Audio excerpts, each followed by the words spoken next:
नमस्कार दोस्तों, मैं विष्णु कुमार शर्मा आप सभी का स्वागत करता हूं हमारे YouTube चैनल पर। सबसे पहले आप सभी को बहुत बहुत धन्यवाद कि आप इस चैनल को इतना प्यार दे रहे हैं और समय समय पर आप लाइक, शेयर और सब्सक्राइब कर रहे हैं। और जिन लोगों ने अभी भी सब्सक्राइब नहीं किया है, नए हैं, वो सब्सक्राइब ज़रूर करें और बेल आइकन पर क्लिक करके ऑल नोटिफिकेशन के बटन पर क्लिक करें ताकि आपको आने वाले वीडियोज़ की जानकारी मिलती रहे।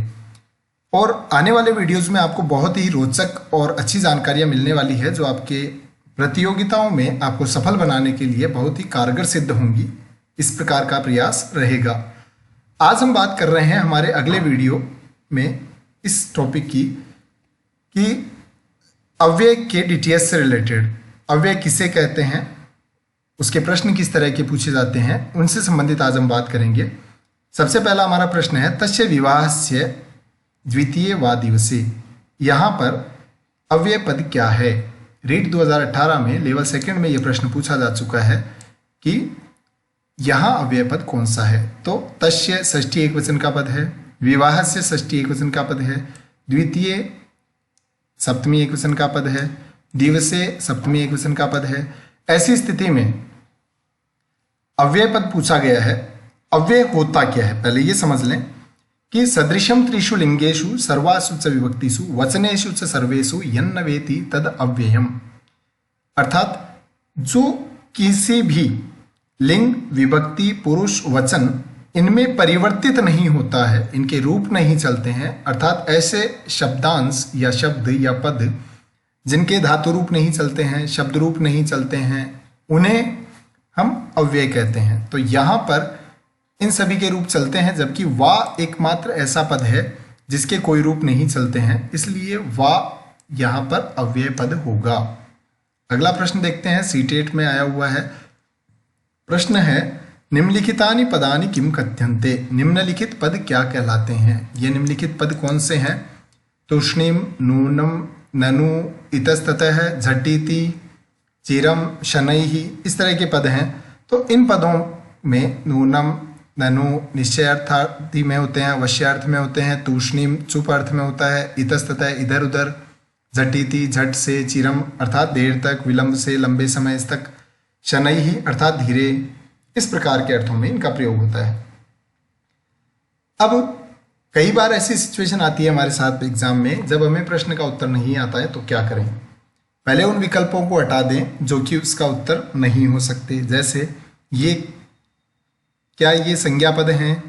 तो आप प्रथम दृष्टया समझ सकते हैं कि ये संज्ञा पद नहीं है, क्योंकि संज्ञा किसे कहते हैं? नामवाचक शब्द को संज्ञा कहते हैं। चाहे वो किसी व्यक्ति, वस्तु, स्थान, किसी का भी नाम हो, लेकिन नाम होना चाहिए। तो ये नाम नहीं है, इसलिए संज्ञा पद नहीं है।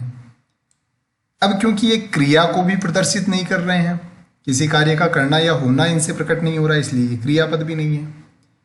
ये सर्वनाम भी नहीं हो सकते क्योंकि ये किसी संज्ञा के स्थान पर प्रयुक्त नहीं हो रहे हैं। इसलिए हमारे पास अंतिम जो विकल्प बचता है वो है क्रिया विशेषण। अब इस पर विचार करें, क्या ये क्रिया विशेषण हो सकते हैं? तो देखें, जैसे आता है वृद्धैः पादाभ्याम, वृद्ध है पादाभ्याम शनै शनै चलति। तो वृद्ध है अर्थात बूढ़ा व्यक्ति पैरों से धीरे धीरे चलता है। इस प्रकार से वृद्ध व्यक्ति धीरे धीरे चलता है, तो चलना क्रिया के लिए शनै शनै यह एक विशेषण है। तो क्रिया का विशेषण है क्रिया विशेषण। इसी प्रकार वह इधर उधर भटकता रहा, सह इधर इतस्ततः अभ्रमत। तो वह भटकता रहा, भटकना, घूमना, चलना इधर उधर, तो ये उस क्रिया की विशेषता बता रहे हैं। इस प्रकार से ये सभी क्या है? क्रिया विशेषण है। अगला हमारा प्रश्न है निम्नलिखितेषु किम अव्यय पदम। निम्नलिखित में से अव्यय पद कौन सा है? तो ध्यान से देखें, अभी अभी हम वैसे पढ़ चुके हैं पहले, तूष्णीम एक अव्यय पद है, तो यहाँ भी ये क्या है? अव्यय पद तूष्णीम इसका सही आंसर हो जाएगा, क्योंकि कश्चित इसके रूप चलते हैं, मग्न है, मग्न शब्द के रूप चल सकते हैं, एक है, एका, एकम, इस तरह से इसके भी रूप चल सकते हैं तीनों लिंगों में, विभक्तियों में। तो यहाँ सही उत्तर होगा तूष्णीम। अगला प्रश्न हमारा है गुरवे रिक्त स्थान अत्र उपयुक्त अव्यय अस्ति। यहाँ उपयुक्त अव्यय कौन सा है? तो यहाँ अगर थोड़ा सा आप विवेक से, ध्यान से इस प्रश्न को देखते हैं तो आप आसानी से उत्तर लगा देंगे कि धिक् का प्रयोग द्वितीय विभक्ति के योग में होता है, सह का प्रयोग तृतीय विभक्ति के योग में होता है, साधु के योग में सप्तमी विभक्ति का प्रयोग होता है और नमः पद का प्रयोग चतुर्थी में होता है। तो यहाँ नमः के योग में चतुर्थी विभक्ति आती है। सूत्र आता है नमः स्वस्ति स्वाहा स्वधा अलम वषट योगाच्च, जो कि कारक प्रकरण का एक सूत्र है। तो यहाँ प्रश्न का सही उत्तर क्या होगा कि गुरुवे नमः, गुरु के लिए नमस्कार। अगला प्रश्न है एकशः कीदृशम अव्ययम। एकशः यह किस प्रकार का अव्यय है? वैसे बहुत ही सामान्य सा प्रश्न है। एक अपने आप में एक संख्या है, तो उससे सीधा सीधा आपको पता चल रहा है कि यह एक संख्यात्मक अव्यय है, क्योंकि कालवाचक अव्यय वो होते हैं जो काल को, समय को बताते हैं। स्थानवाचक वो होते हैं जो स्थान का निर्धारण करते हैं या स्थान का द्योतक होता है। अव्यय ही नास्ति, अव्यय ही नहीं है, तो ऐसा तो नहीं है, क्योंकि एक शह जो है वो एक संख्यात्मक अव्यय है। यहाँ एक बात ध्यान देने वाली ये जरूर है कि अगर ये केवल अकेला होता, एक शब्द अकेला होता, जैसे एक है, एका या एकम होता, तो यह अव्यय नहीं होता। लेकिन एक शह, क्योंकि ये शह जो है यह लगने पर यह तद्धित का एक प्रत्यय बन जाता है, तद्धित का प्रत्यय लगकर यह एक तद्धितांत अव्यय हो गया। इस प्रकार ये संख्यात्मक अव्यय है। अगला प्रश्न हम देखते हैं चिरम इति अव्ययस्य अर्थः अस्ति। चिरम इस अव्यय का अर्थ है। तो चिरम अव्यय का अर्थ क्या है? तो चिरम जो है उसका अर्थ होता है, अभी अभी हमने पढ़ा था, विलंब से, देर से, इस अर्थ में तो विलंबे होगा। अंगीकारार्थे एतस्य अव्ययस्य प्रयोगः भवति। अंगीकार का मतलब होता है स्वीकार करना, हाँ करना, एक्सेप्ट करना। तो अंगीकार अर्थ में इस अव्यय का प्रयोग होता है। तो अंगीकार अर्थ में आम अर्थात हाँ, आम का अर्थ होता है हाँ। खलु का प्रयोग, किल का प्रयोग निश्चय अर्थ में किया जाता है, जबकि अत का प्रयोग प्रारंभ में, मंगल अर्थ में, प्रतिज्ञा अर्थ में, इन अर्थों में किया जाता है। तो यहाँ अंगीकार अर्थ में इसका उत्तर होगा आम, अर्थात हाँ। यह आम खाने वाला आम नहीं है भाई, यह हाँ वाला आम है। तो केरी राम ऐसे नहीं करना है। अगला प्रश्न है प्रातः अव्ययस्य अर्थः अस्ति। प्रातः अव्यय का अर्थ है। तो प्रातः अव्यय का सीधा सीधा अर्थ है प्रातः काल में, क्योंकि देखो अरुणोदय काले, उषः काले, ब्रह्म मुहूर्ते, ये सब होते तो प्रातः ही हैं, लेकिन ये सब प्रातः काल से पूर्व की क्रियाएं हैं। ये जो समय है वो सारे प्रातः काल से पूर्व के समय को द्योतित करते हैं। तो प्रातः शब्द का अर्थ एग्जैक्टली प्रातः काल में हो जाएगा। फिर आता है सर्वेषु लिंगेषु समानम भवति। सभी लिंगों में समान कौन होता है? तो ये आप सभी जानते हैं, अभी अभी हमने चर्चा की थी कि अव्यय जो होता है वो सभी लिंग विभक्ति वचन में समान होता है।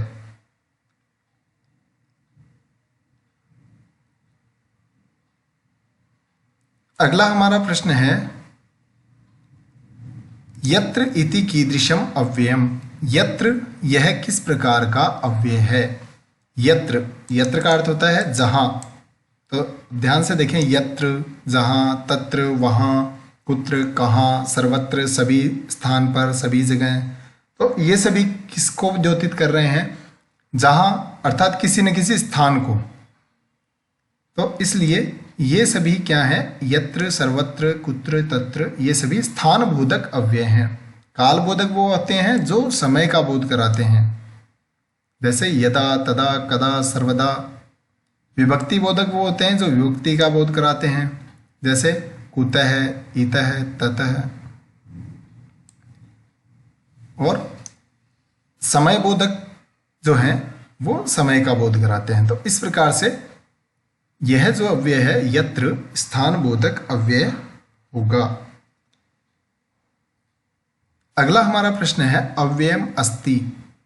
अव्यय है कौन सा है? तो अत्र का मतलब होता है यहाँ, सर्वदा का मतलब होता है हमेशा, नित्य, और यत्र का तात्पर्य होता है जहाँ। तो ये तीनों ही ऐसे शब्द हैं, ऐसे पद हैं जो कि कभी भी परिवर्तित नहीं होते हैं, इसलिए एते सर्वे अर्थात ये सभी क्या है? अव्यय हैं। अगला प्रश्न है रामेण सह वनम सीता वनम गच्छति। राम के साथ सीता वन में जाती है। अत्र अव्ययम अस्ति, यहाँ अव्यय है। तो सीधा साथ आपको पता चल रहा है रामेण तृतीया एक वचन है, अव्यय नहीं हो सकता। सीता प्रथमा एक वचन है, वनम द्वितीय एक वचन का पद है, और गच्छति एक क्रियापद है, और सह जो है उसके कोई रूप नहीं चलते हैं, इसलिए यहाँ अव्यय पद कौन सा है? सह एक अव्यय पद है। अगला प्रश्न देखें, श्वः इत्यस्य अर्थो अस्ति, अर्थात स्वः का अर्थ क्या होता है? तो स्वः का अर्थ होता है आने वाला, कल, टुमारो। तो इसलिए स्वः अर्थात आगामी दिवस है, आने वाला कल। आगामी काल है मतलब आने वाला समय, आगामी मास है मतलब आने वाला महीना, और आगामी वर्ष है मतलब आने वाला वर्ष, जबकि स्वः का मतलब होता है आगामी दिवस, टुमारो। अथ इति अव्यय से प्रयोगो भवति। अथ का प्रयोग होता है, किस अर्थ में होता है? तो अथ सामान्यतः किसी भी ग्रंथ का प्रारंभ जब होता है तो आरंभ अर्थ में या मंगल अर्थ में उसका अथ का प्रयोग किया जाता है, और जब भी कोई प्रतिज्ञा की जाती है तो भी प्रारंभ में अथ शब्द का प्रयोग प्रतिज्ञा के साथ किया जाता है। तो इस प्रकार से सर्वेषु अपि अर्थात अथ अव्यय का प्रयोग इन सभी अर्थों में किया जा सकता है, इसलिए इसका सही उत्तर होगा सर्वेषु अपि। अगला जो प्रश्न है धिक् अव्यय का अर्थ है। तो धिक् अव्यय का अर्थ होता है धिक्कार करना, निंदा करना। तो यहां इसका अर्थ होगा निंदा, क्योंकि जैसे आप उदाहरण देखते हैं दिक् दुर्जनम, दुर्जन को धिक्कार है। इस प्रकार से धिक् दुष्टम, धिक् दुर्जनम, धिक् अनधित विद्यम। तो इस प्रकार से यहां धिक् का अर्थ होगा निंदा करना। तुमुन अव्यय का जो अर्थ है वो क्या होगा? तुमुन सामान्यतः वैसे आप जानते हैं एक प्रत्यय है, लेकिन तुमुन प्रत्यय से बनने वाले शब्द या पद जो हैं वो भी अव्यय होते हैं, और तुमुन का प्रयोग के लिए अर्थ में किया जाता है। जैसे गंतुम जाने के लिए, खादितुम खाने के लिए, पातुम पीने के लिए, स्नातुम स्नान करने के लिए। इस प्रकार से तुमुन प्रत्यांत जिसके अंत में तुम दिखाई देता है वो के लिए अर्थ में होते हैं। अगला प्रश्न है काल बोधक अव्यय का उदाहरण कौन सा है? थोड़ी देर पहले हमने चर्चा की थी कि काल बोधक अव्यय वो होते हैं जो काल का, समय का बोध करवाते हैं। जैसे उच्चैहि ऊंचा, इससे कोई समय का ज्ञान नहीं हो रहा। सर्वत्र सभी जगह, इससे स्थान का पता चल रहा है, स्थान वाचक है। कुत्र कहाँ, यह भी स्थान को प्रदर्शित कर रहा है। जबकि कदा अर्थात कब, कब मतलब कोई ना कोई काल, समय। तो इस प्रकार से कदा जो है वो काल बोधक अव्यय है। अगला हमारा प्रश्न है ये मेघा रिक्त स्थान गर्जंती तेन वर्षंती। यहाँ उपयुक्त पद कौन सा है? उपयुक्त अव्यय कौन सा होगा उसके लिए हमें देखना है। मान लीजिए हमें इसका उत्तर नहीं आता है, इस स्थिति में हम क्या करें कि जैसे खलु लगा लगा के देखते हैं सबको। खलु अर्थात निश्चय, तो जो बादल निश्चय ही गरजते हैं वे नहीं बरसते हैं, तो ये तो नहीं सेट होता। फिर किल, किल का अर्थ भी निश्चय ही होगा, ये भी नहीं होगा। शनै ही धीरे, जो बादल धीरे गरजते हैं वो नहीं बरसते हैं, ये भी नहीं होगा। तो यहाँ पर क्या होगा? उच्चै ही अर्थात जो बादल जोर से गरजते हैं वो नहीं बरसते हैं। अर्थात ये मेघा उच्चै गर्जंती तेन वर्षंती, इसका तात्पर्य होगा कि जो बादल जोर से गरजते हैं वो बरसते नहीं हैं। बार्किंग डॉग सेल्डम बाइट, भौंकने वाले कुत्ते काटते नहीं हैं। अगला प्रश्न हम देखते हैं इदम फिर रिक्त स्थान अव्याज मनोहरम वपुः, रिक्त स्थान की पूर्ति के लिए उपयुक्त पद कौन सा है? तो उपयुक्त पद यहां होगा, पहले ये समझना आवश्यक है कि यह जो लाइन है, यह जो पंक्ति है, यह अभिज्ञान शाकुंतलम से ली गई है। जब दुष्यंत, हस्तिनापुर के राजा दुष्यंत शकुंतला को देखते हैं तब कहते हैं इदम किल अव्याज मनोहरम वपुः, कि यह निश्चय ही अत्यधिक सुंदर शरीर है। अर्थात शकुंतला के सौंदर्य से मोहित होकर वो इस प्रकार की बातें कहते हैं। तो उनकी प्रशंसा में वो कह रहे हैं कि पहली बार तुम्हें देखा है, लगता है कहीं मिले हैं। अर्थात यह निश्चय ही कोई सुंदर शरीर है। इस प्रकार की बातों को कहने के कारण यहाँ यह पंक्ति एज इट इज वहां से पूछी गई है, इसलिए यहाँ पर किल अव्यय का प्रयोग होगा। अगला प्रश्न हमारा है कि कृष्ण है अवदत्, यहाँ रिक्त स्थान की पूर्ति कैसे होगी? तो उसके लिए प्रश्न क्या पूछा है वो ध्यान से देखें कि रिक्त स्थान पूर्ति के लिए उपयुक्त अव्यय शब्द नहीं है।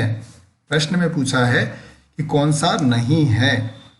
तो ऐसी स्थिति में हमें यह नहीं देखना है कि कौन सा होगा, ये देखना है कौन सा नहीं होगा। अर्थात बाकी हो सकते हैं, जैसे कृष्ण है अवदत्, कृष्ण बोला, तो कृष्ण है पुनः अवदत्, कृष्ण दोबारा बोला, हो सकता है दोबारा बोल दे।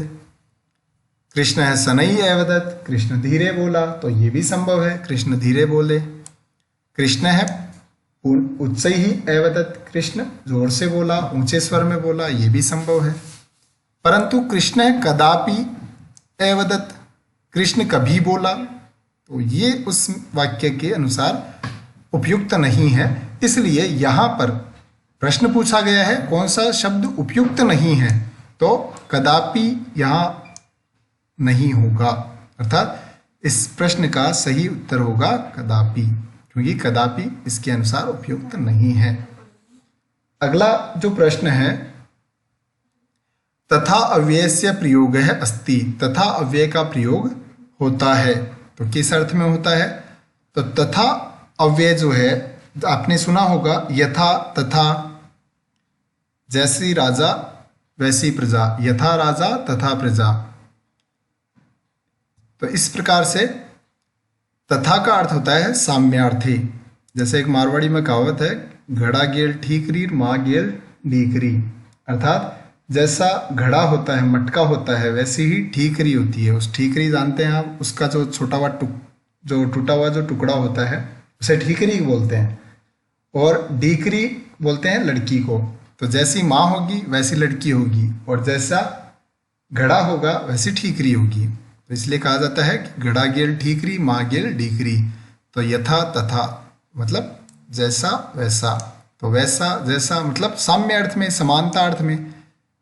तो इसलिए यहाँ इस अव्यय का प्रयोग हुआ है वो साम्य अर्थ में हुआ है। प्रातः अव्यय का अर्थ नहीं है, यहाँ पूछा है कौन सा नहीं है।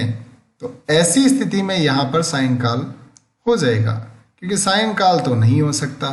हालांकि अगर यहाँ प्रातः काले वाला हम पहले प्रश्न पढ़ चुके हैं, वहाँ एग्जैक्टली अर्थ प्रातः का प्रातःकाल होता है, लेकिन ये तीनों भी प्रातःकाल के संदर्भ में प्रयुक्त हो सकते हैं।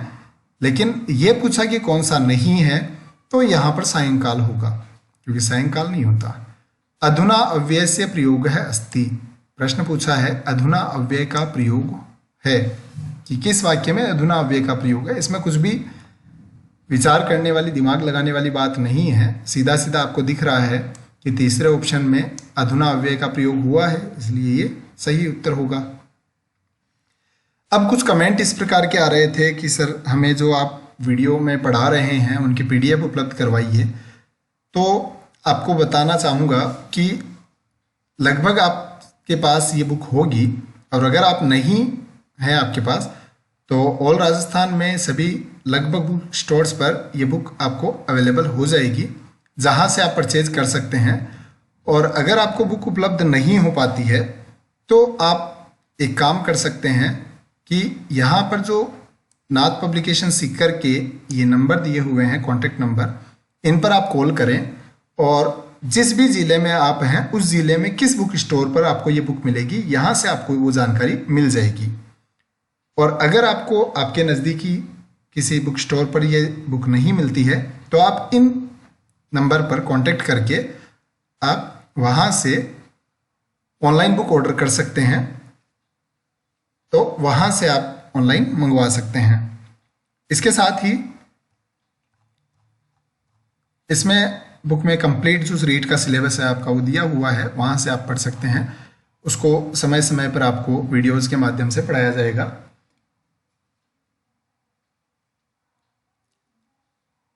और आप इसी के साथ एक टेलीग्राम चैनल है संस्कृत विद विष्णु कुमार शर्मा के नाम से ही, उससे भी आप जुड़ सकते हैं।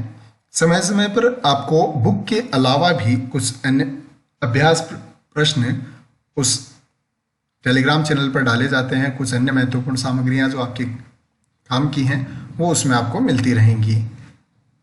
धन्यवाद।